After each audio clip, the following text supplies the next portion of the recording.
first maybe introduce myself. I'm Paul Foltz. I currently work at AMD doing development for our graph optimizer for machine learning. But today I'm here actually to talk about the Boost CMake infrastructure. And I've actually done some work here the past couple years on developing CMake and Boost. So I wanted to talk a little bit briefly about some of the work, how we want to kind of structure CMake and Boost. But also, I would like to mention, because some of the feedback I actually got from reviewers from the talk was, hey, you should talk about some more general practices of CMake. So as we talk throughout this talk about like CMake, or how we structure things in Boost, a lot of these things can apply to like general purpose open source projects, or even if you're building a proprietary build, you can apply some kind of the same kind of structure and practices as well. So those are the kinds of things I'll be talking about. So like a brief overview. First, we're going to discuss a little bit some of the use cases for CMake and Boost. Different people have somewhat of like different requirements for different things. When they say, oh, I want Boost and CMake, they mean one specific thing, where someone else over here means something else. So we'll kind of go over that. We'll go over some of the current state of these use cases, what kind of things people currently do. And then we'll go over the build structure. How should we structure, if we're going to do CMake and Boost, how we're going to structure that. And then we'll eventually look at the Boost CMake modules, which is a set of modules that we've added to Boost, or a set of modules that I've written to help utilize some of the boilerplate that goes along with some of the build structure and how that helps improve it. And then we'll look at like a roadmap for what we can do for finally integrating CMake into Boost. So some of the use cases for CMake and Boost. The first one, usage requirements from Find Package. So this is probably a very common one that people want. They want to be able to say, hey, Find Package Boost, start using that. Right now, I think they use Find modules. We'll look and see a little bit closer what's available already. Another thing is integrated builds with add subdirectory. So some people, some build systems want to be able to actually build Boost as part of their normal build processes with CMake. The other thing is custom tool chains. So maybe some users are like, hey, I've got this custom cross-compiler tool chain that I'm using. I need to build Boost for that, and they know how to do it in CMake, but maybe they don't fully understand how to do it using PJM. And then also for development, which seems in some ways you could look at as crossing the line between users and the developers. But since Boost is an open source project, the contributors are users as well. So they want to have an easy process to continue to contribute to Boost as well. So they want to be able to understand if they're adding a new source file, how they're able to do that, or they're able to like, if they run into a problem, they can go Google it, find a Stack Overflow answer, and they don't have to hunt down the 2 people in the world that understands Boost build. So some of the current state of affairs here for the usage requirements for Find Package. Peter Mauve has recently added support to generate the Find Package and package config actually from Boost build, right? So it's not an entirely perfect solution, but it does work, but it has some limitations. One, it only supports the build targets. So if you want to ask for usage requirements for, say, Boost ASIO, you're not going to get a Boost ASIO target at all because it doesn't build, it's header only. But it will work for if you're doing a Boost build file system. Another limitation is it doesn't include any external usage requirements. So Boost IO system is a target that does build, but if you need to link against zlib or bzip2 along with the process, it's not going to include those requirements in the Find Package or package config. So those are some of the limitations what is currently available. Integrated builds with add subdirectory. There's not really actually a lot of options right now currently, except for users going out and writing their own build scripts in CMake for what they need for their builds, unfortunately, right? For custom tool chains, there is one option that you could use for that is there's this boost.cmake file here at this URL there. You could actually download that file, rename it, rename it to CMake list.txt and put it at the top level of Boost, and it will actually build Boost using CMake. But underneath the hood, it's actually just calling bjam or Boost build, basically.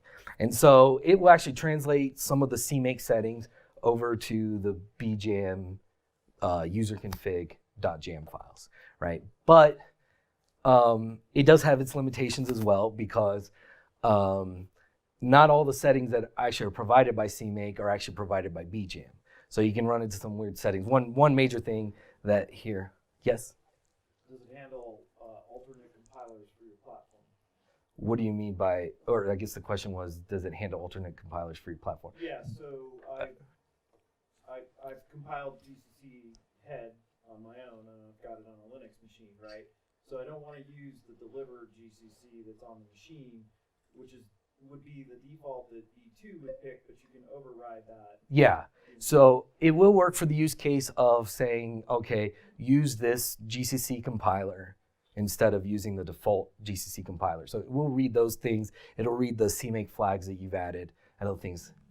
Just to add a bit of context on that, you can actually use CMake toolchain files for alternate compilers in the same platform. That's what we do at Bloomberg. We just set everything in the toolchain file, and we just deploy every toolchain file for every toolchain we support. Yeah, so I knew I did that. I do that in CMake. I was just wondering if it would propagate into P2. yeah, so it will propagate those settings. So yeah, and the comment was like, we have a CMake toolchain file for each of at Bloomberg. That was the comment for each of the different toolchains I have. And that's actually quite common in a lot of different places. You create a CMake toolchain file and you use that. This will actually transfer a lot of those settings, including compiler, CXX flags you set. There are some settings in CMake that don't work. I use example CMake prefix path. There could be other ones here, but this is actually common for most non-CMake build systems. So if for some reason you've got your dependencies installed into some local directory and you want to point CMake to them, normally you can just say CMake prefix path equals this local directory in your toolchain file, and it'll find your dependencies. There's no setting like that in bjam. It does do some tricks to try to make it seem like it works. So it'll set like package config path, your system path. So if all the dependencies are found through those package config and those kind of mechanism, it will find it. But if it's not found through those, you're gonna have to figure out what the custom bjam variables are to get it to set it to find those dependencies, unfortunately. For development, a lot of developers actually have their own kind of CMake scripts. Some of them support a lot of the use cases that I mentioned earlier. Some of them don't. Some of them are inconsistent. Another thing is there's been a recent effort by a guy named Mike, I can't think of his last name, to add some CMake files into some of the core parts of the libraries.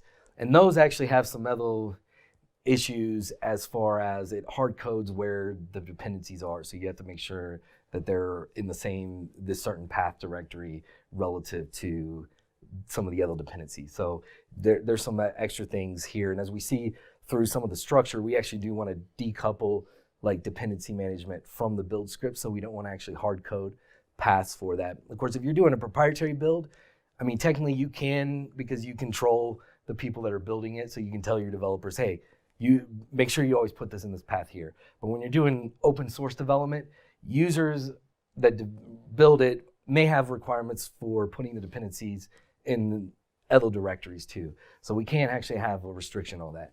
And they also can be fairly inconsistent. Some actually provide installation, some don't. So some of them provides find package, but maybe it uses Campbell case, the other one uses Snake case. So there's a lot of there can be a lot of inconsistencies with that. So the build structure here.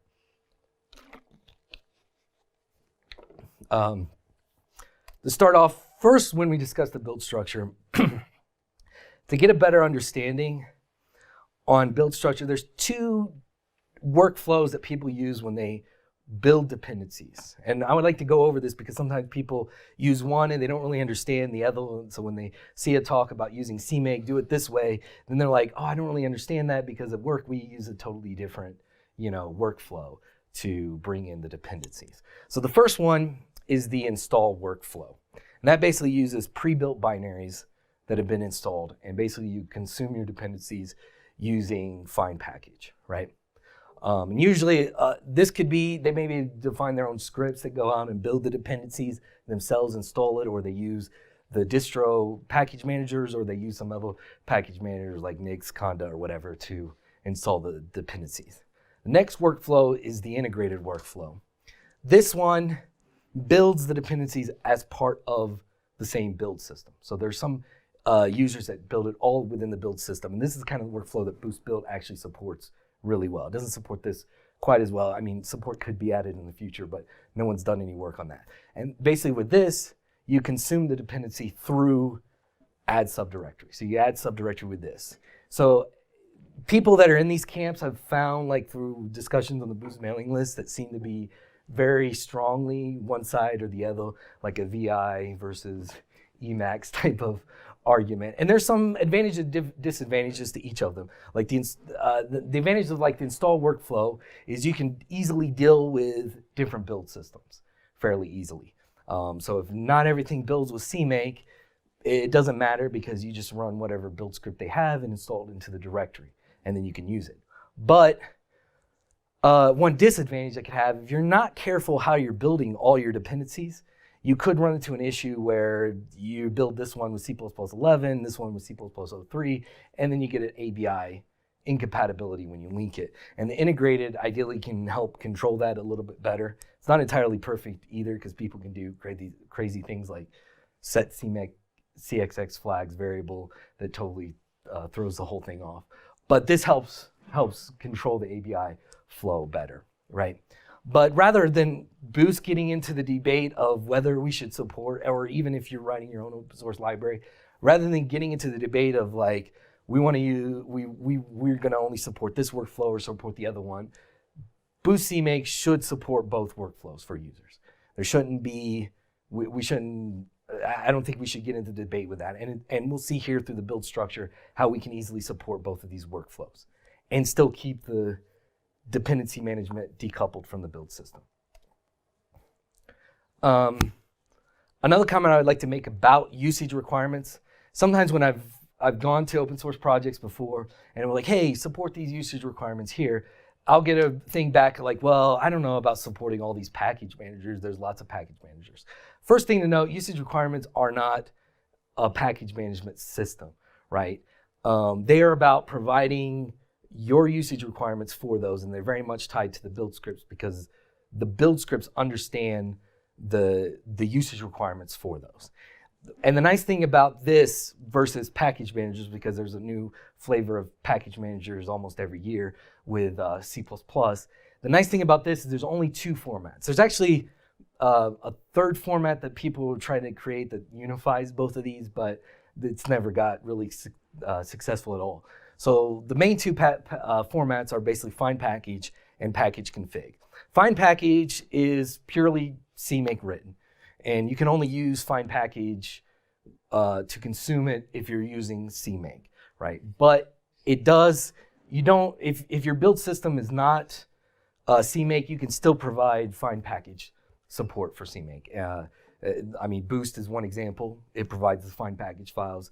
Qt as well. It doesn't actually use CMake, but it does provide find package support for users as well. So package config is actually completely build independent. So it's not dependent at all on the builds. So for users that aren't using CMake, they're doing their make files, they're doing, using whatever Visual Studio, they can call out the package config, figure out their usage requirements for any of the other build systems. So generally, it's a good idea to support both of these. And we want to be able to support both of these actually in Boost as well. Modular Boost. So some of this process that we're kind of reformatting some of CMake can put us down the path that we can support a complete modularization of Boost. we do have some of the first steps of modularization, such as we can, the libraries are in separate repos. They're not all tied together. There's like a super project. You can even, there's some Python scripts, I think with Boost Build, that you can say, use this, I want these set of dependencies, and it'll only check out like the dependencies you need and build it within the super project. For CMake, we ideally want to support that kind of same workflow, especially for integrated workflow, so that you could use a partial checkout of Boost. So say, for instance, you just want to use Boost file system, you just pull down Boost file system and the dependencies of Boost file system, and you don't want to actually bring in all the dependencies along with that. Also, for the install workflow, we can actually support each of the libraries being installed individually, right? Which would seem like, oh, that completes the whole entire Boost modularization thing, but it's actually not, it may not always be feasible for every single library currently, because currently Boost has a lot of circular dependencies that we're going through, that we're updating right now. They're going through the process of trying to get rid of these, but at least we can actually support possibly doing a partial checkout of Boost and then installing that. So if you have a set of dependencies, even though there may be some circular dependencies among Boost, you can still build that and then do an installation. And possibly in the future, we can support this for all libraries. Some libraries don't actually get into the circle of death that Boost has, I guess you could call it. You can install it. Some of them don't even hardly have any dependencies at all. I mean, I know like Boost HANA and Boost HOF or whatever, those don't really depend on hardly any libraries at all. Yes? So I think you and I had a little conversation about this earlier this week, but what do you actually consider a dependency? Because, not to be funny or anything, but it depends on what you actually use in a lot of libraries, whether there's actually a dependency. So the specific case that I'll give you is that, this is what we talked about, datetime uses serialization, or you can serialize date times using serialization. But if you don't include the serialization header of datetime, you don't use serialization.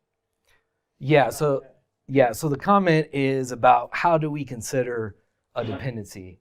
Right now, we're considering it a per project basis for the dependency, because ideally, or per repo that you download, because the idea is, as a user, you download that repo and then you would run install on the individual repo itself.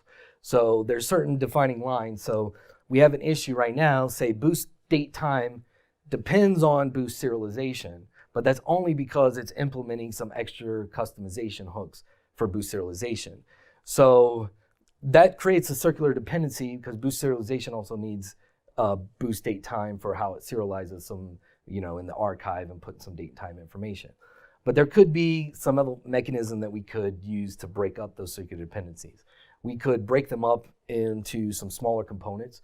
So a couple options is, one, we could create a date time serialization module separate that provides you the customization hooks. Another option is you could create a Boost serialization core library that just contains the part that you need for implementing the customization, and then Boost serialization has the full-blown things with there. So those are another way that we could use to break those dependencies. We also have other dependencies that can be broken in other ways. Peter DeMove has been working on this slowly at breaking a lot of these dependencies up or moving things around in other places. Yeah, yes. There's an effort on, what is it called, core, I think, right, where they're trying to push the dependencies around so that they're there's they're trying to, there's an effort right now currently.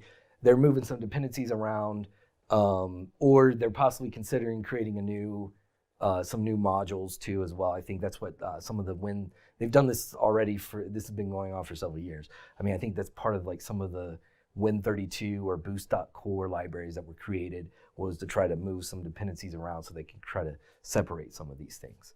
So eventually, but the idea is that we want to support even installing individually, so that once they remove the circular dependencies, then users can automatically get a full modular install of Boost by installing each thing individually eventually. So until then, you'll just have to do the partial checkout of Boost when you hit those circular dependencies. Oh gosh. Oh, there we go. Came back up. So the structure we want to follow for Boost is not a structure that I came up with, right? Daniel Pfeiffer gave a talk a couple years ago at C++ Now about called Effective CMake that kind of describes a structure for how you should structure your build dependencies. I'm going to go over briefly of what it is, but I highly suggest watching this talk if you're not, to get a better understanding like how to structure.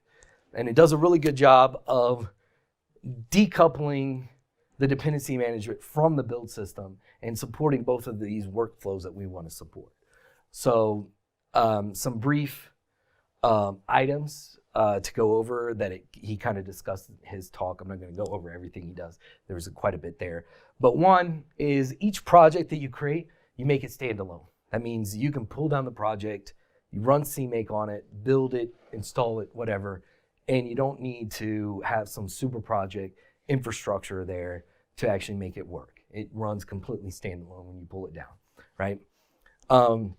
Another thing is importing its dependencies with find package and fail, basically the dependency is not found. So that's an important thing too, so that way users can put their dependencies almost anywhere, and you can bring in the dependencies through find package, and we're not like hard coding paths or other things like that for the dependencies. Export its libraries with a namespace, and that's mainly just so that when you have all these exported targets, you end up not causing conflicts with maybe other projects that may be exporting it. So in general, it's like a CMake practice to like add a little namespace. But since we're changing the name of the namespace that we use in find package, right? We also define an alias with that in the build system with the namespace added to it. So that way it uses the same name as the exported package. So when users bring in the dependencies through add subdirectory, they can still use the same target that's being used from find package. The only difference is it's actually references a build target rather than an imported target, which means a pre-built binary in that case. And then to tie it together for the integrated builds, the super project actually overrides find package for each of the add subdirectory calls that we do. So then that way, because what happens if you start adding add subdirectory, find package calls will be calling the same for the same dependencies, right? So he has a technique of you just override your find package and then you just call your add subdirectory there. He actually uses a technique of redefining the find package macro, which is not really good practice to override CMake functions, and I don't know how long things like that would be supported. So I actually will show a slightly different technique here to do instead that's a little bit safer, although it doesn't handle all cases, but it should handle the cases for Boost that we're doing. So starting off with an example of a Boost project, we'll say a Boost file system, right? We declare the project here, there. Right now, I use a minimum version of CMake 3.5, and that's kind of the version that's actually provided by Ubuntu 16.04. I mean, there is a debate about which version should we support, between for CMake. I think 3.5 is a good compromise between always just support the latest version, because some users are like, well, we can't install a new version of CMake, versus supporting like a really old version still supporting 2.8. 3.5 has enough of the features that we need to do the stuff that there, and we use some emulation in the Boost CMake modules. We provide some emulation for some of the newer features that we want in CMake. So this provides a good balance between using the latest and not using something that's extremely old. And maybe in the future we can probably boost up it higher as more people switch to the newer CMakes, right? So when we set up Boost file system, right, you basically say the add library Boost file system, add the source files, and then we add the include directories.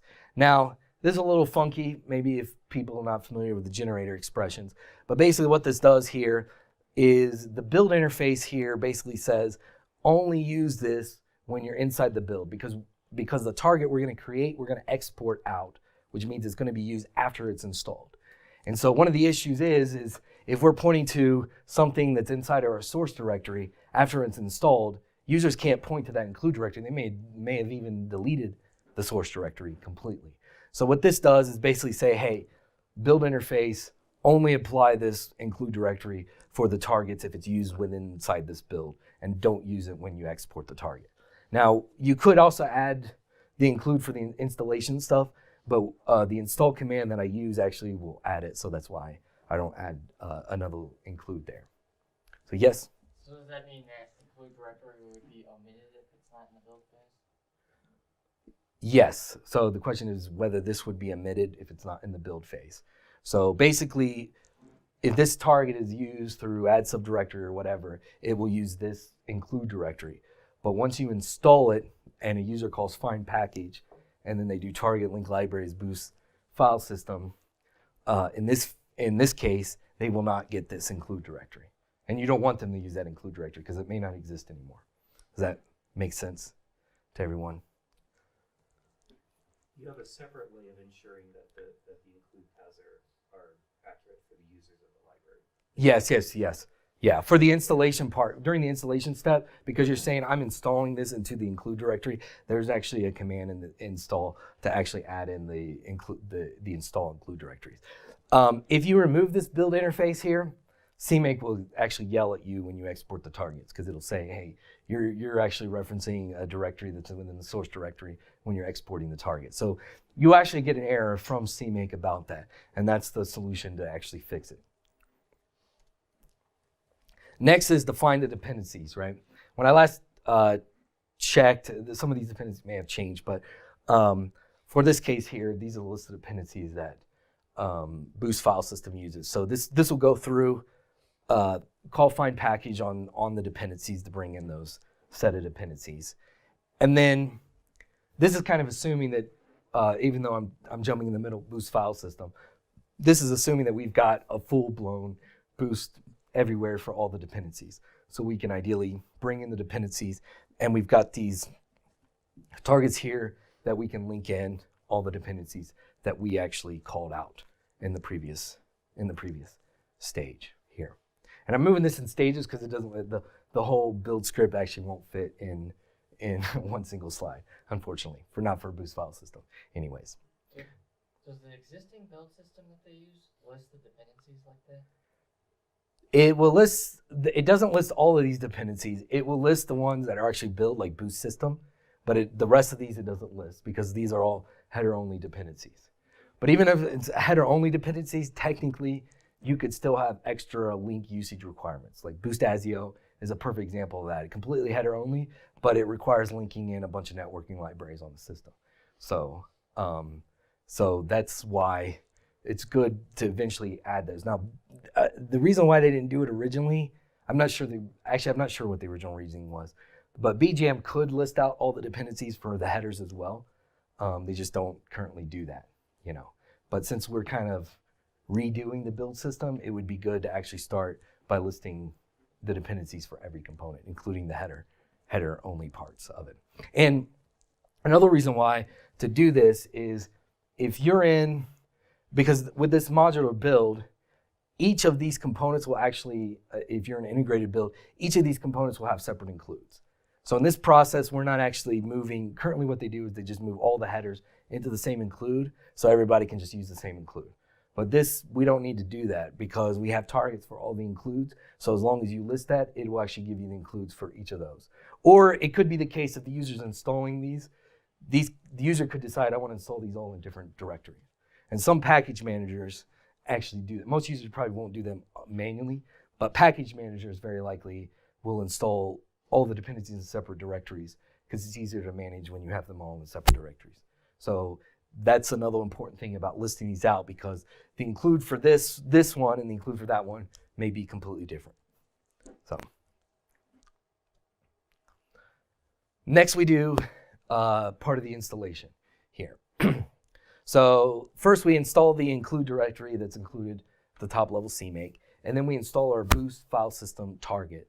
And then we create this export name called Boost file system targets that will create some data structure that will define the targets we want to export. And then you can set the destination. Technically, you only need the lib destination, but just in case if later on you stick in a binary or whatever, it will install into the bin directory. Here, this is where we say includes destination include, which means that any of the targets we add, it will actually add in target include directories for the installed include directory automatically for you. So that's one reason why I didn't do it on the previous slide. But that actually takes care of that. This here will take the export that we have and generate a file called boost file system targets that will actually create the target for us, the exported target for us with CMake. And the namespace boost, well, I should put it under the boost, colon namespace, and the destination here is under lib CMake boost file system, so that you can call out find package boost file system and get this. When you call find package, it will actually look for boost file system -config.cmake, and I'll show here in a little bit how we write that config.cmake, right?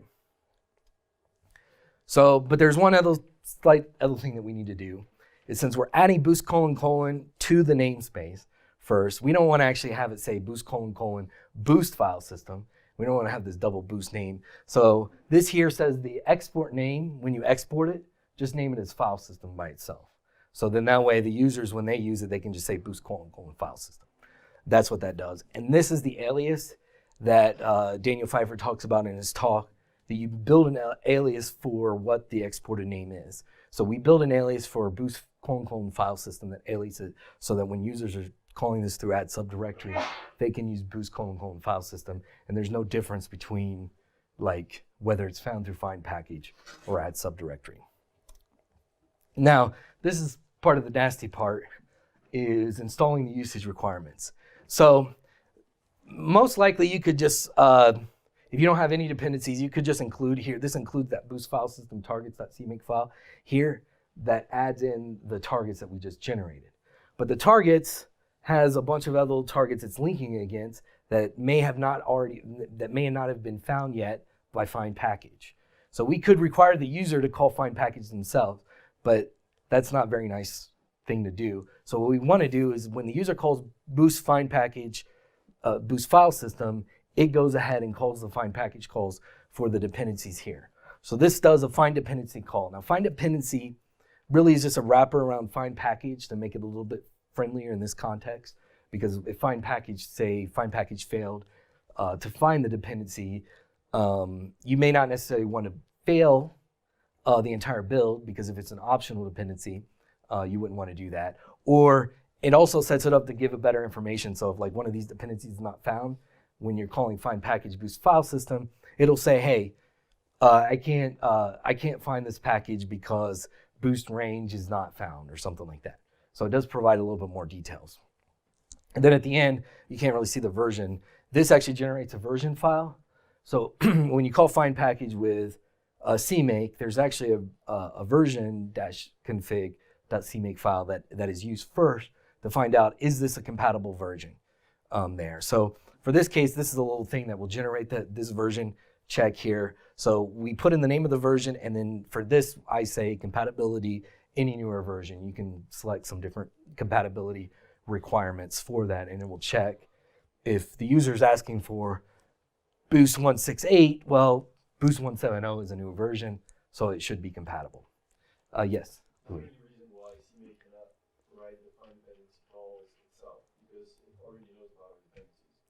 It does. We'll actually look at that with the Boost CMake modules. Right now, in the target itself, it doesn't actually keep track of where these calls come from when it creates the targets. So even though it knows I generate this target, it's linking against boost : core. Right now, CMake doesn't have a way to track back and say, oh, okay, you're using, this came from a find package boost _ core, let me add that into this. Right now, that currently is not happening, but the Boost CMake modules actually will help as far as generating these find dependency commands.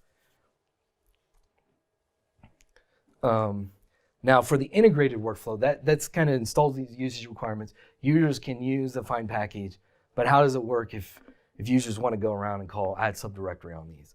So first, the user can call the add subdirectory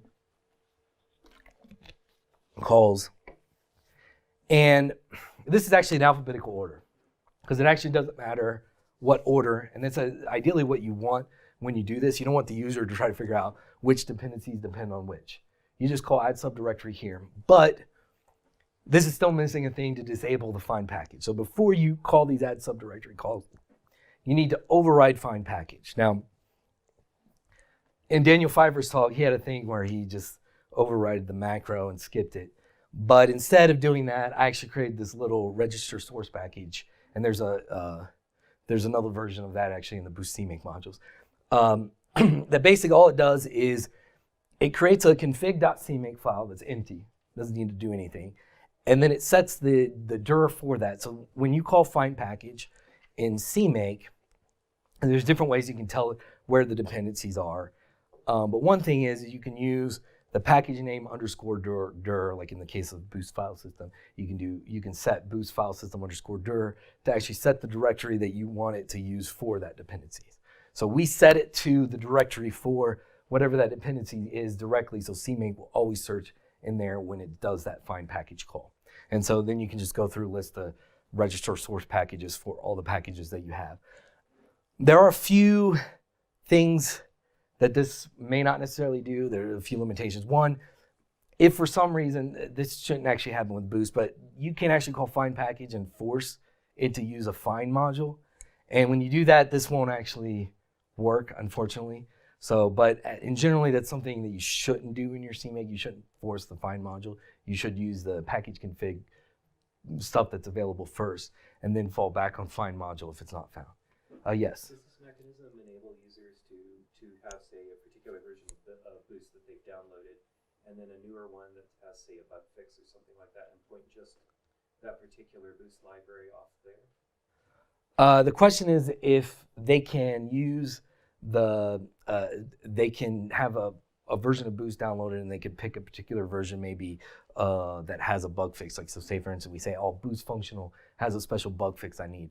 You could do that. Well, this is more for integrated workflows, but both of these workflows actually allow for you to do that. So technically you could say, well, when I clone the Boost functional library, because so like say for instance, this is doing lib here. This could be in Boost, or this could actually be in your own build directory there when you add the Boost.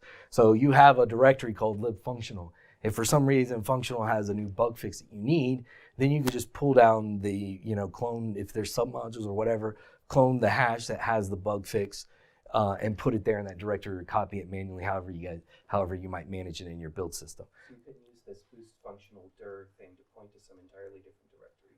That's okay. So so you could use so that's another thing. Sorry. So this is for the integrated builds, but you could alternatively in the install workflow, you could actually do the same thing. If you're saying find package Boost file system, you could say Boost functional underscore dir pointed to this other directory, not to the Boost directory. So yeah, you can do it in both workflows to actually point it to a different version where you might have a bug fix.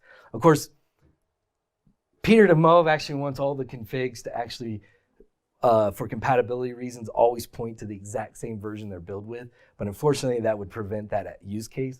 So I'm not entirely supportive of that. His thing is concerned with ABI compatibilities. You install a newer Boost functional, but Boost file system was built with a different functional. You're going to get an ABI failure with that. But I think that's something a user can diagnose at that point. When they start pulling in a newer version and things start failing, like, okay, well, maybe I need to rebuild the entire Boost rather than just pulling in this replacement. So, so the Boost CMake modules are a set of modules that I've set up to try to help some of these build scripts. It seems like a lot of boilerplate that needs to be written, especially for the usage requirements. Also, I don't even generate the usage requirements for package config yet, which is another thing we want to support. These are supposed to help with these kind of build scripts and reduce down the boilerplate, and we're going to take a closer look at that. Another thing that we wanted to be able to do is make it external for users outside of Boost. So it's not just like an internal Boost thing that, oh, hey, use these internally for Boost. We're doing this weird thing. No, it's supposed to be available so that other users of Boost can use the same process that we're doing to generate these in their own CMake.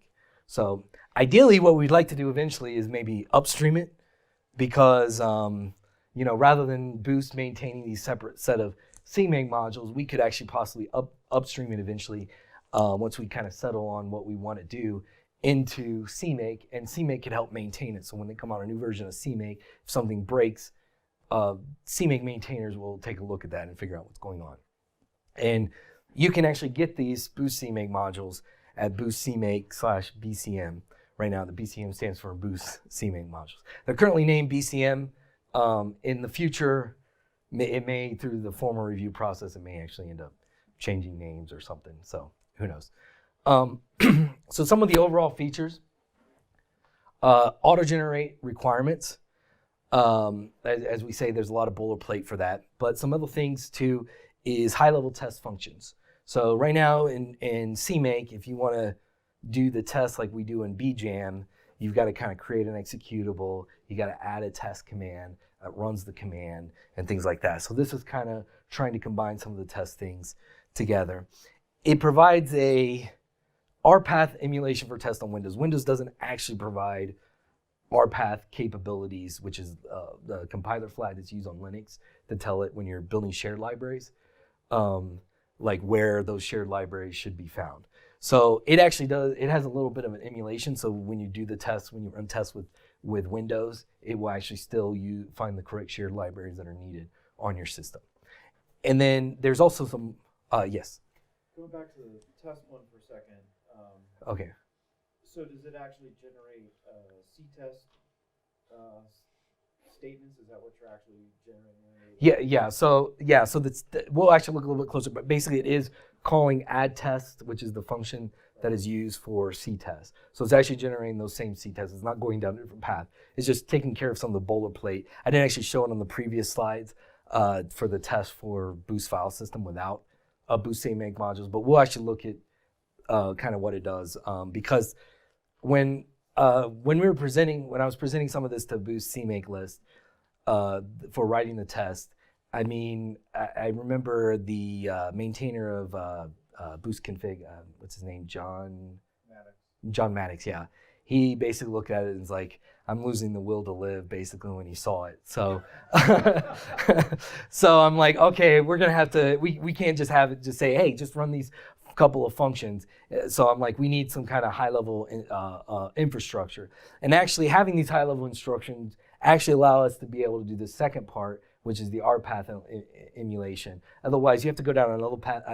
On a lot of projects, what they do usually is they say, we're going to put all of our shared libraries in this one same directory. And then when we run the test, we're just going to set the environment variable manually so that we get this. So this will actually take care of like that step, so you don't have to go through this extra step, and it can kind of work more naturally. And then the last point, the language properties. Boost Build has a lot of things that you can turn off, different language features or compiler features such as warnings, RTTI exceptions. And a lot of those are needed for the testing infrastructures inside of Boost. So some of those aren't completely supported in CMake. So Boost CMake modules actually provide some of these properties again. So Boost, they can do it. To use the Boost CMake modules, you can call, basically after you install it, right, you can call find package BCM. There's no special like hard-coded CMake, you got to override your CMake modules path or anything like that.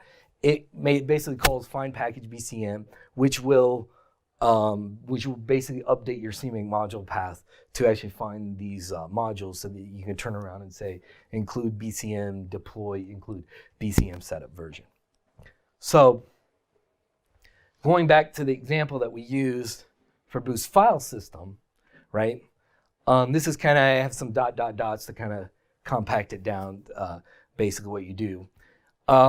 There's a setup version here that you can use to set up, and this setup version sets up the version in CMake, which I didn't actually show in the original one, but it also sets up that write package version thing. It also sets up that to write out for the package.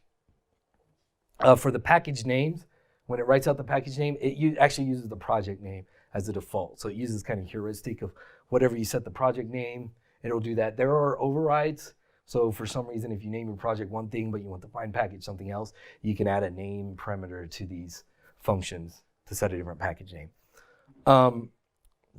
We add the library. We still add the export name because we still want to do that correctly, but we don't actually add the alias because the BCM deploy actually takes care of adding alias for that, and I'll go into more detail about that. We also add the include directories here, but instead of doing this whole build interface thing like that, we can just say private include, and we just need to add it for our private build or for the internal parts of building it, because the BCM deploy here has an include as well for the include directory. And it knows I'm going to install this into the include directory. It will add onto the interface part of the targets. It will add the source directory for when you're doing an internally build, and it will add the install version of it for when you install it. So you don't have to go through like those extra steps. You just need to add it for it private, and that's a little bit cleaner for people to see than sometimes using some of the generator expressions, I think. And then what deploy does here is it will do the install step of installing it. It will also install the usage requirements for find package. It also installs the usage requirements for package config as well. And it does a couple of extra things too as well. It also provides an alias for what this exported name ends up being. It goes ahead and provides the alias for that exported name that you need for so that people can consume it with that subdirectory. So it takes care of a lot of that boilerplate. And one of the key things that I was working on with Boost CMake modules is we don't want to go too far of an extreme to do these where it doesn't look like CMake anymore. Some people are proposing some more higher level DSL that can help reduce even some more of this boilerplate. But the concern is you get to the level where people don't see add library, they don't see target link libraries and things like that. These are the stuff that people are familiar with, and these are the things that people are going to manipulate. So these ones we want to make clear and still use regular CMake for. But for the rest of this part of this boilerplate, we're just, hey, deploy it, and those are the parts that usually users are not going to really want to actually have to update generally ever at all. So it helps keep it with a familiarity with CMake. So adding test. So this is the part that I skipped with the Boost CMake modules.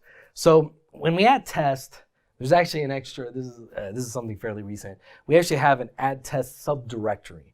And the reason for that is we want to be able to control what subdirectories we add for the test, because they can bring in a lot of extra targets. If the users don't need test in there, we don't need to add in the extra targets for the test.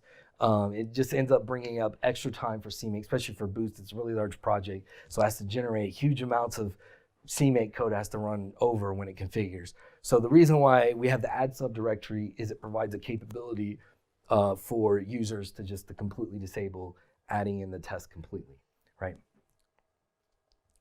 So adding test dependencies. So once we go into the test, this is under the test subdirectory. At the very top, we include the BCM test module. Then we find package the test dependencies. And here we actually add in test link libraries, which in this directory scope, it will actually add in the dependencies you need. So first thing off the bat, it will add Boost file system, which is the test we're building for, because obviously all the tests ideally need to use Boost file system. And then these will add the extra dependencies that the tests need as well. So all the tests will actually use those set of dependencies. Otherwise, every time we define a test, we're going to have to add in the dependencies every single time, right?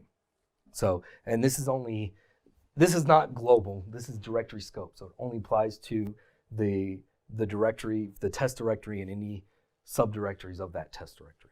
So, and there's also a way you can disable it too for a specific test. So these are what the tests look like for Boost file system, right?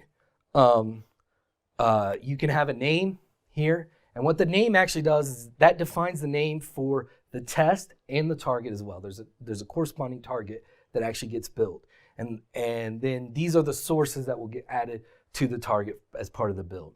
And the reason why it uses the same name is if you need to go in and add some extra, you want to add some extra compile options or whatever, you can actually say target compile option, refer to that name there to add it. Or as another example, you need to add test properties. There's a bunch of other test properties that you can add with CMake. You can actually say set, test property for the name of this test there, and you can set the property. So it's not entirely opaque what this does. You can still get access to the targets in the test there. This is kind of cut off, but this is actually says compile only actually there. And this basically, you can actually do compile only tests as well. And it even supports doing the compile fail tests that are really common inside of Boost. So the name is actually optional. Another thing is the name's actually optional. So you can actually remove the name technically, and it just makes up a random name for the test as well. I guess for these cases, the name's not actually needed. But I think these names are actually copied from the BGM files. So let's look a little bit more in detail about some of the stuff we do for that. That was kind of like a high-level overview. So in Daniel Pfeiffer's talk, a lot of the stuff that we were doing is, or a lot of the stuff that he mentioned was, when you focus on modern CMake, you should focus on targets and properties, right? And not so much variables and directories, right? And so for us to carry data structures around, we don't really use variables. We actually use custom properties. And you can define a custom property here. I think originally CMake had this for documentation purposes, which I don't really fully understand how that exactly worked, but this is the reason why you have this brief docs, full docs thing that you have to define for every single property, right? But you can set the type of property here, which says target. So there's 3 types of properties in CMake. There's global property, directory property, and target property. And you can make it inheritable so that when you set a directory property, global property, the targets actually inherit those same properties. So this does a simple property of interface description here. When we're doing, and there's a lot of properties that actually have interface underscore prefix on them. And part of the reason why is because when we actually are using the interface targets in CMake, which are what we have to use for when we're doing header only, right? It has a requirement, it has a whitelist on these are the only properties you can use, right? So that, obviously export name is one of the properties you can set on an interface target.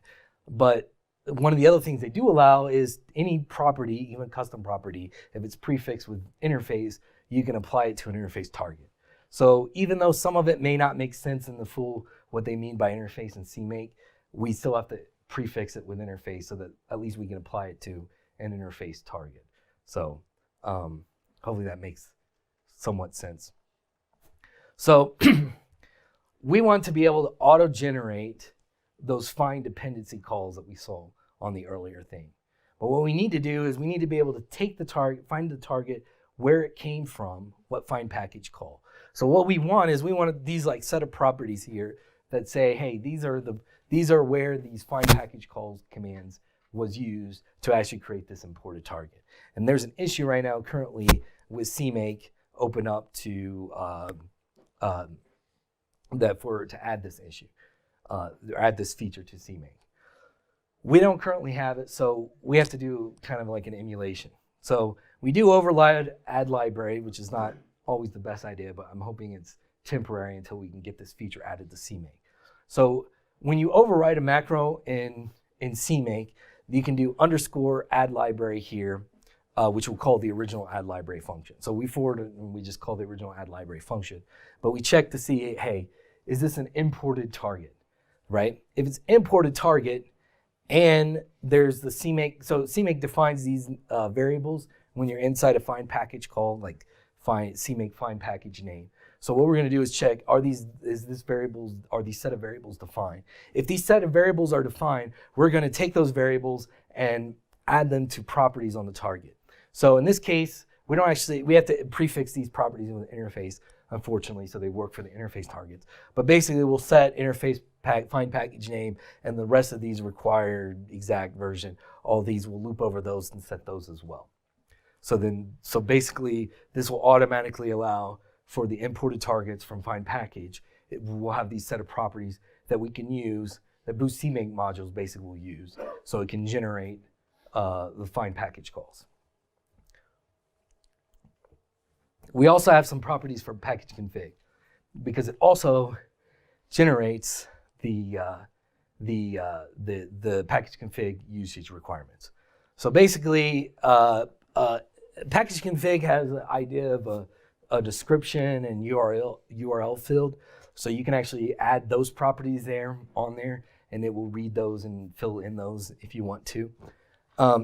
It also has a requires if there's some set of requires that is not well understood by CMake itself, and then it has a package config name that tells it the name of the package config that this target actually needs to call to get the usage requirements in package config. So then what we do is we auto-generate the dependencies. So we run through, when we generate the target, we'll run through the target of the dependencies, and we'll read this package config name, and we can add that automatically to the requires clause in package config, inside the package config file, so that it will generate the corresponding package config there. We also want this available for downstream dependencies to automatically be able to use this package config name. Unfortunately, when CMake exports targets, it only has a set of properties it exports. So it won't actually export the interface package config name. So we run over some properties during our Boost CMake when it generates the config.cmake. It'll actually add back those properties on the exported target. So those will actually be available when you call find package, like say find package Boost file system. It'll have the package config name of Boost file system so that it will know that it can generate package config and refer back to the package config Boost file system, right?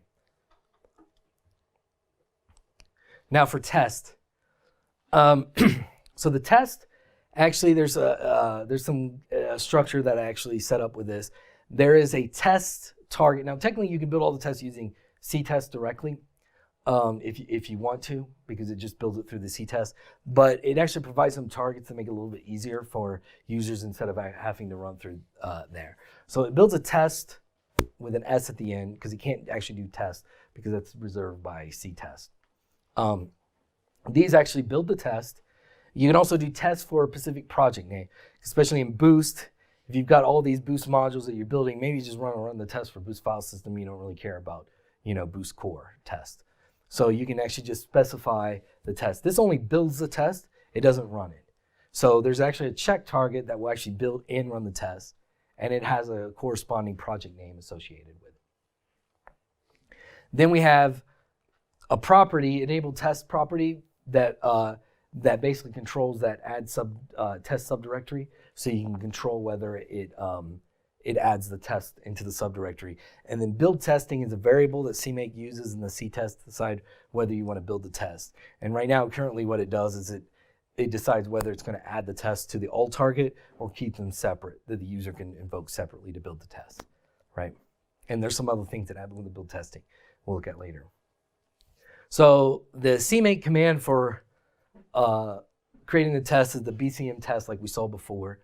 We have the name, we have source files we list. You can also do content. So you actually build a test completely from a string in CMake. So if you have some way of auto-generating some build script test, you can do that as well.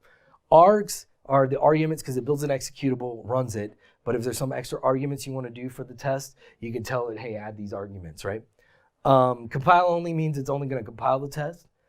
Will fail will say that you expect the test to fail. So using actually both compile only and will fail, it will actually enable you to run the compile fail test that's common in Boost. And then there's no test lib. So the BCM test link libraries brings in dependencies that are automatically added with every BCM test. But if you do no test libs, it will actually exclude those dependencies. So if for some reason you've got one special test that's like, I don't want these dependencies, I want to do something special, you can actually skip those, right? So the BCM test link libraries that we saw, it's directory scope, right? And it can be ignored with the no test libs, like I was saying. There's a couple other things with it. When build testing is off, it will actually ignore the targets if they don't exist in the project. And the reason for this is to allow someone to do a partial checkout of Boost and still be able to build the test. Because if a target doesn't exist, it will fail at CMake time, not at build time, unfortunately. So this will allow it to fail at build time. So for example, you want to pull down the dependencies you need for Boost file system and the test dependencies, right? But you mainly want to run, you only care about the test that you want to run for Boost file system. You don't really care about the test for Boost thread. So there may be dependencies that are missing with Boost thread. You don't really care about it. You just want to ignore it because you're building the dependencies with Boost file system. So when build testing is off, it will allow this extra thing. But ideally, if the build testing is on, it assumes that you're building all the tests in the entire project. That's why it's added to the all target. That assumes you're building all the tests. So it will actually check to make sure the dependencies or the targets are there at CMake time rather than at build time. So basically, if you tried to build, like say, Boost thread, when you pull and it's missing some of the dependencies, it would just basically just fail at build time. It would fail to link or something like that because some of the dependencies are missing. So, yeah, all the targets that are added to BCM test link libraries are actually added to the test to the test project name. And the reason for this is when we're doing compile only tests, the way it works currently in CMake is the test is actually going back and invoking CMake and telling it to build a target. But if both of those targets actually depend on the same dependency, say for instance both of the targets depend on Boost Core, and maybe Boost Core hadn't been built yet, you're going to run into this like race issues in CMake, and usually what happens is one of the tests end up failing and saying, oh, I can't find this dependency. So there are options you can actually there's ways you can manage these dependencies by saying, oh, serialize these tests and other things like that. But there are quite a bit of compile only tests to make everything to be serial. So we still want it to be parallel. So the solution to that is just, hey, add the dependencies to the test, which will be built first. And so by the time we run the check, all the dependencies to the compile only test are already built. So we can actually run concurrent or run the test in parallel, even the compile only test. So we also have a thing to test headers as well. So you can say header here, and that's actually the include line, not necessarily the path to the header file, right? By default, it just builds a executable with one include. But if you do static, it'll actually include it across two translation units and bring it in, link it again, which is useful for finding if you've got like duplicate symbols or something like that in your headers. For setting the RPath, right? We basically, like I was talking about before, we basically have to emulate some of the RPath settings by setting the system path when we actually run the test. So we collect to find out what the RPath should be added to. We actually collect the RPaths whenever you call BCM deploy, and we set path. We actually set the path variable for test on Windows, but we actually set wine path if you're cross compiling. Because if you're cross-compiling and running your test inside of Wine, it will actually still work correctly as well too. Mainly because I do most of my testing on Linux, so for Windows, so that actually makes it work as well. But it will work on the regular Windows Visual Studio. So to actually add the RPath, we have a add RPath function, right? We actually there's two files we generate. We generate a pre-set RPath pre-version that basically calls the set RPath variable. And then down here, we append this pre-version with the appended RPath.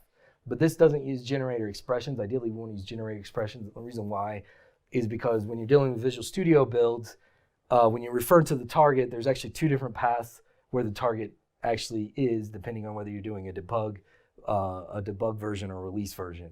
And so to distinguish that, you have to use generator expression. So this thing up here basically takes that pre-version here and outputs a RPath version based on each config there. And we iterate over all the configuration types.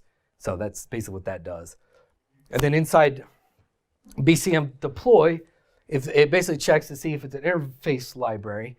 If it's not an interface library, it goes ahead and calls this target file dir, and it adds the target, basically which is the directory for the target. And that generator expression will take care of figuring out whether it's running under debug or release under Visual Studio. Because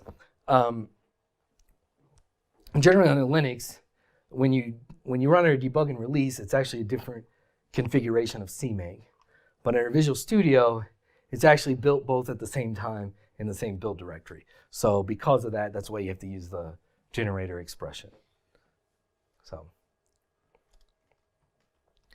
and then when we go through, this is basically what it does. It generates a CMake file that it will run for the test. So this goes through, checks if it's cross-compiling. It calls out the wine path to figure out what the path should be when you're running in wine. Otherwise, it just prefixes the R path to the environment, or it includes the set R path first. So it gets the R path variable, and then it just prepends it to there, runs the command, basically. If it fails, it'll say test failed, right? There are some more properties that we add. These are some of the language features of properties that we add. We add for enabling and disabling exceptions, RTTI, warnings, and warnings as errors. And these are actually used throughout Boost testing infrastructure, right? So this is a thing that I actually got from Niall Douglas to be able to add these features there. So basically what it does is, depending on the compiler, it checks the compiler that you're using. It calls an add compile options at the very top level. But it doesn't add, it's only going to add these compile options if the target has this property set to like on or off. So if the target has the CXX exceptions to off, it'll actually disable the no exceptions. And it has some things for the warnings, so it will set the flags here. So this actually only sets it per target, even though this is add compile options, which is considered, yes? Just a minor nitpick. There is a generator expression for the compiler ID as well to test it. So you don't need to do the if statement. You can just add all the properties with the compiler ID in the generator expression. Yeah, the comment is you could use the generator expression with that. That is way much more uglier for the generator expressions. It's actually much cleaner just to put an if statement at the top for the compiler ID. It's not going to work if it's not a GCC-like compiler. Well, technically we can say else if, I mean, this is a simplified version what's in there, but technically you would check to see under the else if this is a GCC or Clang compatible compiler at CMake time. There's not a need to do it in generator expressions, really. You can just do it here and just add the generator expressions that you need based on the compiler, because it's not going to change after configuration. Is the way it does it. It's actually a little bit more, this is simplified for the slides, it's actually a little bit more complicated because this is like not case sensitive, so there's other generator expressions that you can make it not case sensitive and other things like that. So it's a little bit more complicated than that. Adding the compiler ID would make it even more complicated for that. But this is a thing that I got from Niall Douglas to be able to do, and then this is how we add the compiler features on there. We also, because of the test link libraries, we actually have to test before we link it in, or otherwise we'll have a compiler error. We have to test whether the target exists. And we actually have to do it at generation time rather than configuration time, because we don't know if like another later add subdirectory will add the target name or not. So there is on newer CMake, there is a thing called target name, if it exists, generator expression that you can use to detect whether that target actually exists in CMake or not. On older version, and that was added just recently, when I started Boost CMake modules, this didn't exist. So to support like CMake 3.5, we use a emulation using shadow targets, basically. And the technique of this is we have basically add a property called interface target exists. And we'll use that property to decide whether the target exists. So there's two functions, a notify and then a query function that asks if it exists. On the notify, right, you want to notify and say this target exists. On there, it will first, if the shadow target doesn't exist, it goes in and creates the shadow target. And then it sets the property on the shadow target to target exists 1. On the query part here, it basically says, it does the same thing because it has to check, you don't know whether the shadow target exists. So it always creates the shadow target.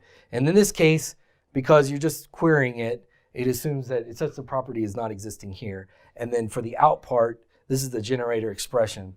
We know by the time you do this generated expression, this target will always exist. And then it just queries the target for that. So this may be queried first in the CMake, but it may be later on somebody will call shadow notify, which will then flip the property from 0 to 1. So, and the way you use it would be, this is all together in one example, but basically you add your library here, you then notify the shadow target that A exists, and then later on, which it could be in a completely different project or completely different CMake subdirectory, then you go and query, if that target exists. So this says has B. It really should be has A. I guess it's a typo. Doesn't really make sense. But basically, this will create this variable that will have the generator expression that you need, that it will tell you whether the target exists. And basically, then inside your compile options, you can say, add in this define for have B if this has B basically generator expression returns true. So this kind of abstracts out whether the target exists. And newer CMake, this can actually be replaced with a target name if exists, and it will reduce down a lot of targets that get generated. And then inside BCM deploy, we go ahead and notify. So no one needs to actually run the notify thing, since we just notify the shadow targets that the target exists. So that just happens internally there. So let's talk about, okay, we got about 15 minutes. Path towards integration. So we've got the Boost CMake modules. The first thing we probably need to do is we need to do a formal review process of the CMake modules, get a review manager. I know at one point we had Daniel Pfeiffer that was going to actually consider doing there, but I don't know what situation he's in now currently, but I remember at the time we had to get like permission from some VP at Apple to be able for him to actually be the review manager. I don't know if that's still the case or not, but we want to be able to do it. Some of the people I think have mentioned that they might be interested in doing the review manager for the Boost CMake modules. So the first thing is get this through the process of review. I think at one point I actually wanted to show a full demonstration of the latest version of Boost, maybe with the Boost CMake modules as just kind of demonstration so people can see, but I'm realizing that is a lot of work that I don't really have time to do with at this point. So, but we can still do a review over how the CMake modules work, make the updates necessary, get it integrated into Boost, and then the next we can start updating the CMake modules. Rather than, because a couple years ago I did a full thing build of Boost with the Boost CMake modules and everything, and my plan was, oh yeah, I'll just, when they come out with a new version, I'll just update the thing. It should be fairly easy. And it turned out it wasn't quite as easy as I thought. There's lots of changes that happen every time, and it ended up being a lot more work than I realized. So I've not been able to actually keep that up to date, and there's a lot of dependencies. So rather than trying to do the full-blown update everything in Boost, we can actually take like a layer by layer type of approach. Start at the like level 0 dependencies, Boost config, Boost preprocessor, things like that. Update those, then go to the level 1 dependencies, Boost assert, and some of the other dependencies, and start getting those converted over to CMake. That shouldn't be too much work. And then as we start growing it out there, more and more dependencies can use it. One key aspect of this is we can't just jump in and say, hey, Boost serialization, I want to use the Boost CMake modules, because it requires you to say find package for your dependencies, and those may not actually provide CMake files yet. So we need to start at the core part of it and start building it up from there. One other note is we do need tests. Some people are focusing on saying, hey, we'll just add the integration just to build scripts, and we can worry about the test later. But going through the process of actually converting the entire Boost thing along with the test actually showed a lot of problems when I added the test with my build scripts. I had source files that were missing for certain configurations that needed to be added. There were certain dependencies that were actually missing, or defines that needed to be defined with it. And so the tests were actually able to show me those issues, and then I was able to go back and update it. Otherwise, we may have these build scripts and they may work when, when you're on Linux or whoever decided to write the build script, but when you switch it over to a different platform, it may not work for some of the features. Or rather, maybe some of the libraries will work, but some of the libraries may not have all the full features that they need, that they're required. So rather than us rather than us putting out if we're going to officially push out a build scripts of CMake, we need something that works. And we also need the test, because as we upgrade there, we need to know if developers are making update and they forgot to update the CMake, we need to have a mechanism to know that these build scripts are stale. Somebody needs to go and update them, right?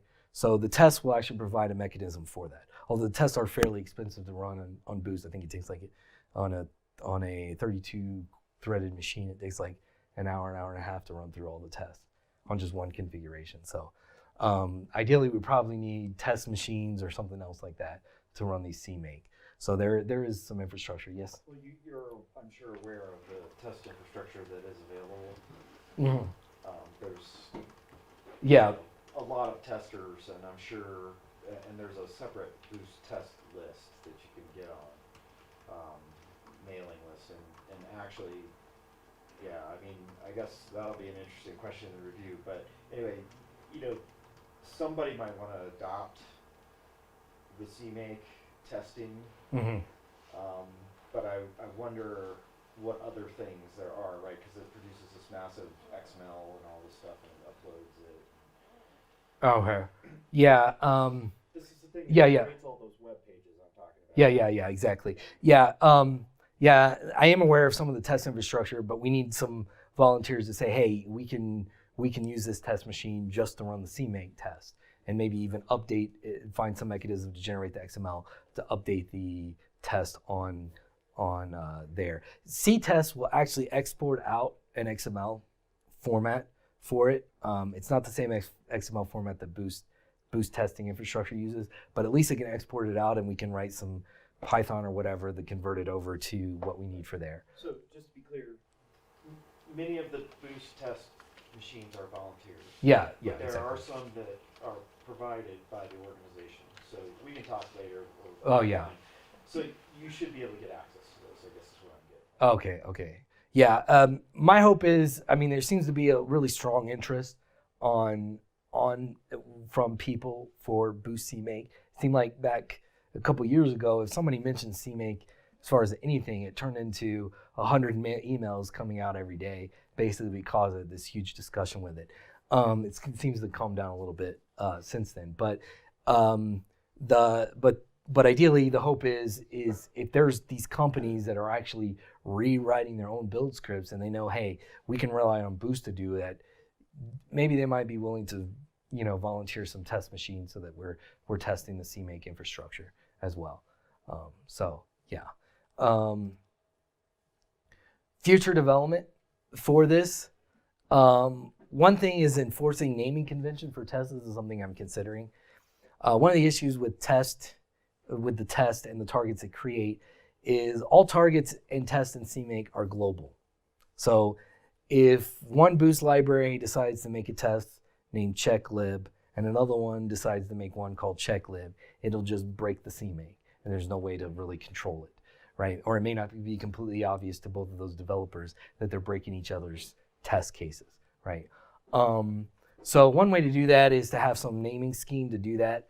The only way I see really is when you call the BCM test, enforce some naming scheme, like, maybe it starts with project name or test project name or something like that, so that way it's kind of namespaced off into some separate area that won't interfere with other tests in different projects. Yes? Yeah, so I guess in our project we do something similar to that. So every subsystem test setup has, if my subsystem is, INF or something like that, I'll prefix it with INF underscore and then the testing. And that is also helpful because if you want to run individual ones, like all the INF tests, then I think you can say INF star or something like that. Yeah, you can. So the point is that they at their system they actually do something similar with a naming convention with the project name. If you do the naming scheme, you can kind of glob it with the project name, but actually to support the check dash project name, what this does is when it actually adds the test, it actually adds a label with the project name, so you can actually do -L and filter by the project name actually already in the Boost CMake system. But ideally we want it mainly just so that we can kind of prevent two developers from conflicting with each other. Ideally, it would be nice if you could just make this naming scheme internal and they're not aware of it, but I don't really know of a clean way to do that at all. Because ideally, we want to we want to make the test and the targets kind of transparent a little bit to the user so that they can, add in new properties or change certain things about it. So another option is possibly disable installation. Some users, especially if they're using the integrated build, they don't really care about installation. So we have a way of disabling the test, so they don't have to worry about the test, but they may like to disable the installation. That, we don't need to generate all these package config files, whenever they run CMake. So there may be a good option to have a thing where we just disable all the installation, or have a property that you can disable it for certain directories, and then the BCM deploy will basically go through and remove, or basically will do nothing. It'll be like a no op when installation is missing.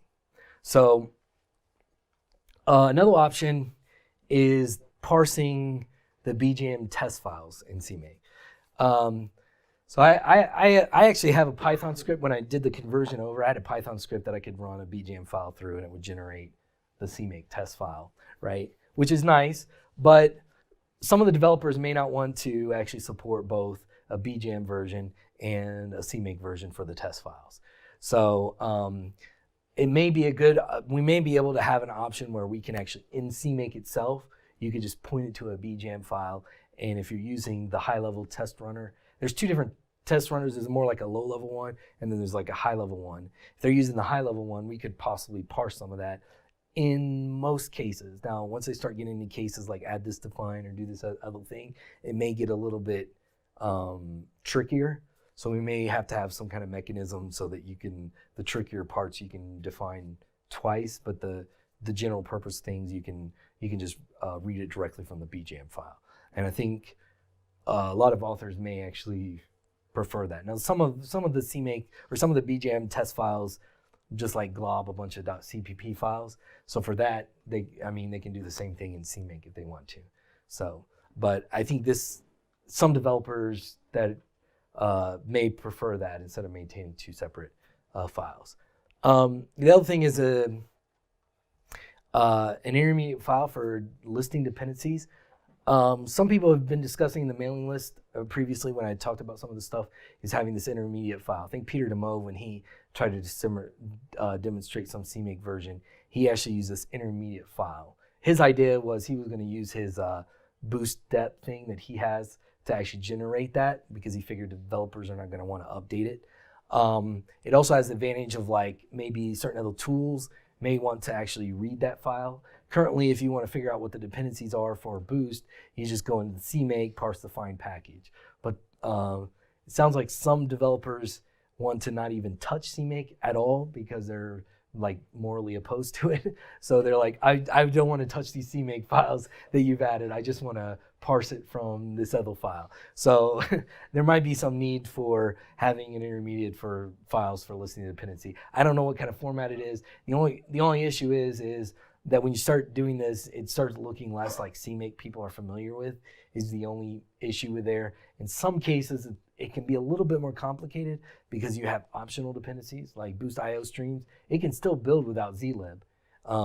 So you may want to actually, how do we express that? So there's some open discussion how we list those dependencies. But it's very likely if we had a mechanism to list the dependencies, though, we could actually create scripts for users that say, oh, you just want Boost file system? I can read this file, figure out what the dependencies are, and just pull down what you need just for Boost file system, rather than the users having to manually do this. There's some Python scripts that already do this using the Boost depth tool that Peter DeMove has. So there's some Python scripts that do this already.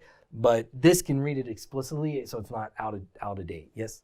We just released recently a CMake parser library that would be able to like gather the include libraries from the CMake files. Yeah. Okay, yeah.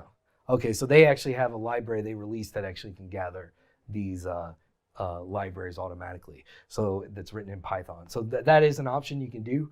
But some user was saying like, well, we shouldn't have the list of dependencies in CMake. It should be an independent format.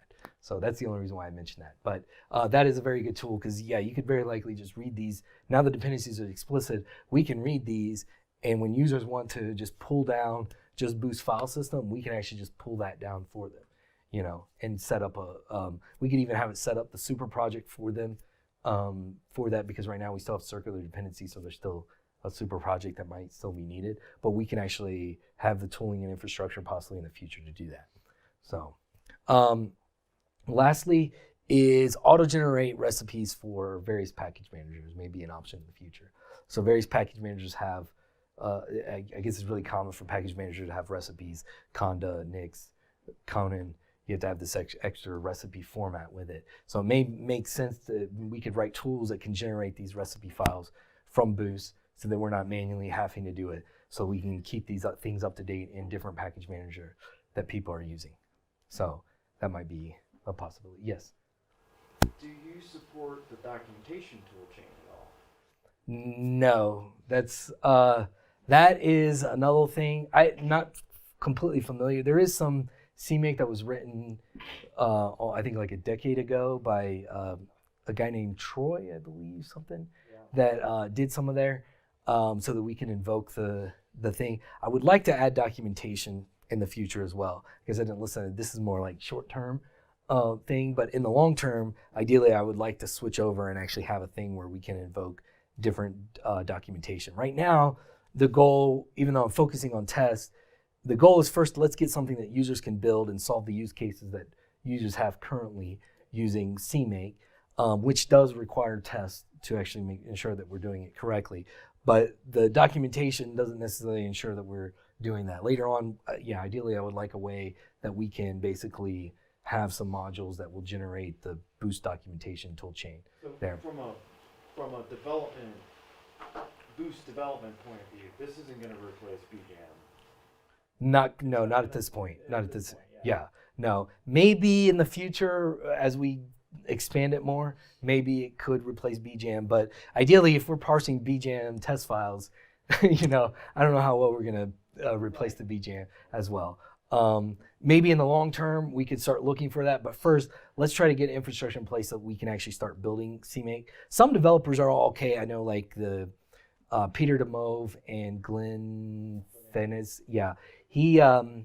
They're on board. They have no problem maintaining 2 build scripts for the libraries they maintain. Some authors are, completely opposed to this. So that's why we may want to do something like that as well to do that. But it may take a little while for us getting support with CMake that, as we move to there, we may actually begin to snowball the effect and we can get more support added for CMake, and maybe we can start looking in the future, like how do we do the Boost documentation toolchain as well. That would actually be something very good to be able to add. So maybe that's a good library and week project next year. Yeah, that's true too. Yeah, maybe have some. My assumption is this will just be an extra CMake module that we have in BCM that can go in and add the documentation commands that users have. And now we've got different documentation toolchain. Now we've actually been moving away, so this is why it would actually be a very interesting project, because not everyone's using the Boost documentation toolchain. They've moved over. There's that ASCII doctor that's a lot of new libraries have added. I know my library Boost Hoff, I actually use Sphinx.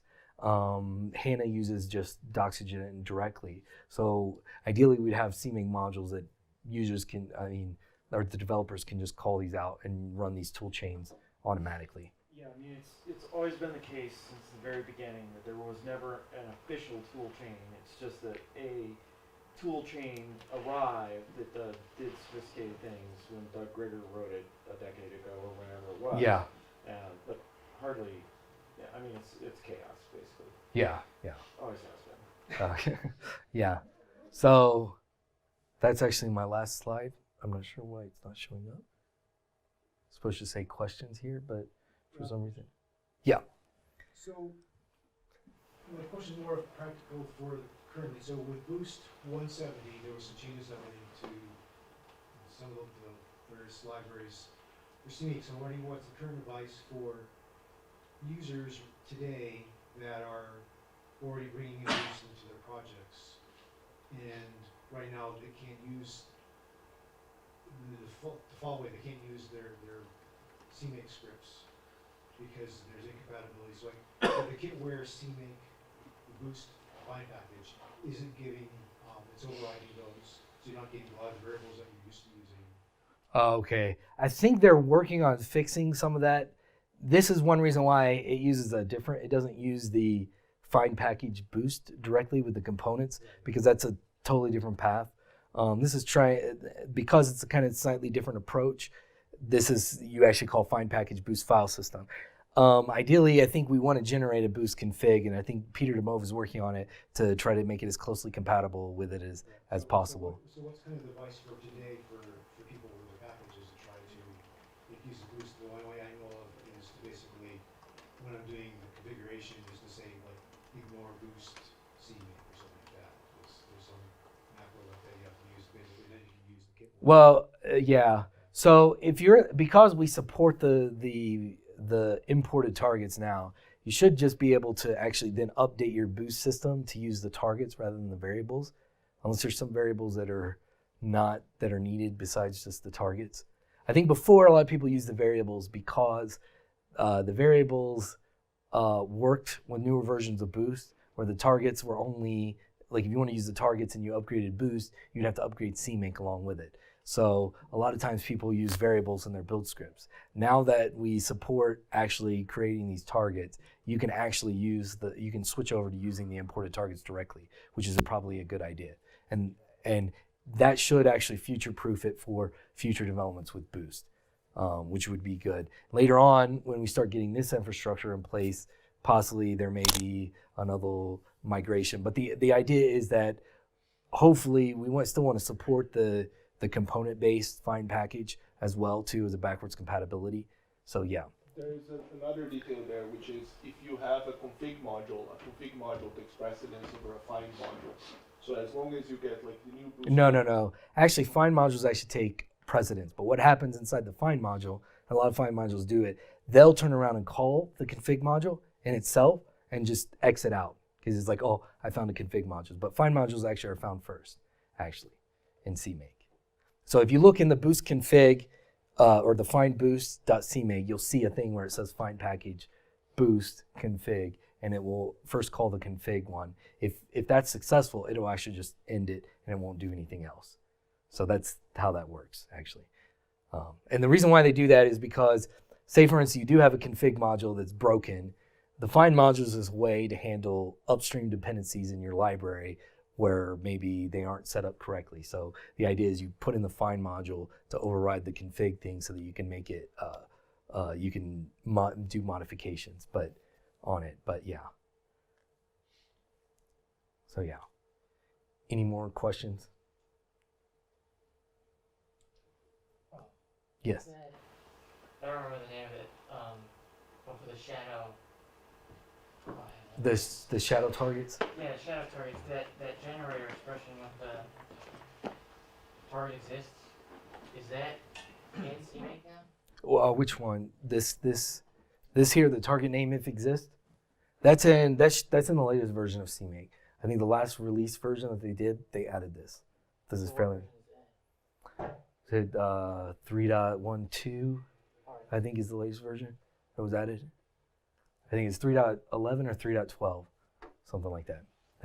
That was added. So, yeah. But when I originally wrote this a couple years ago, this didn't exist at all. And I had a CMake issue open of that. So if they had not added it, there would be an old CMake issue on here, like it was for the find package usage requirements. So, yeah. All right. Any more questions? I think we're out of time.